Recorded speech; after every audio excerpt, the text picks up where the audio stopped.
ঈদে ঘাটে অব্যবস্থাপনা হলে দায়িত্বপ্রাপ্ত কর্মকর্তাকে জবাবদিহি করতে হবে বলে জানিয়েছেন নৌ পরিবহন প্রতিমন্ত্রী মোহাম্মদ রাজীব আহসান। দুপুরে মানিকগঞ্জের পাটুরিয়া লঞ্চঘাট ও ফেরিঘাট পরিদর্শন শেষে সাংবাদিকদের তিনি কথা বলেন।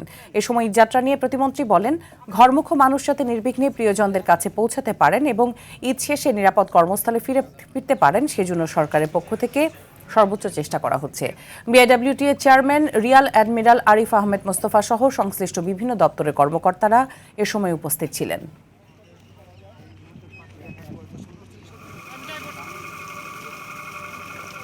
আমাদের সামর্থ্যের সর্বোচ্চটুকু আমরা উজাড় করে দিয়ে চেষ্টা করব ঘরমুখে মানুষগুলোকে নিরাপদে তার প্রিয়জনদের কাছে পৌঁছে দেয়া এবং কর্মস্থলে ফেরত নিয়ে আসার জন্য। এবার আমরা নতুন একটি বিষয় আমাদের কর্মকর্তাদেরকে নির্দেশনা দিচ্ছি এবং এটি মাননীয় প্রধানমন্ত্রীর নির্দেশনা। সেটি হলো যে যেই ওয়ার্কিং স্টেশনে যিনি চিফ হিসেবে দায়িত্বশীল থাকবেন, ওই জায়গার কোনো ধরনের অব্যবস্থাপনার জন্য সবার আগে তাকে জবাবদিহিতার আওতায় আনা।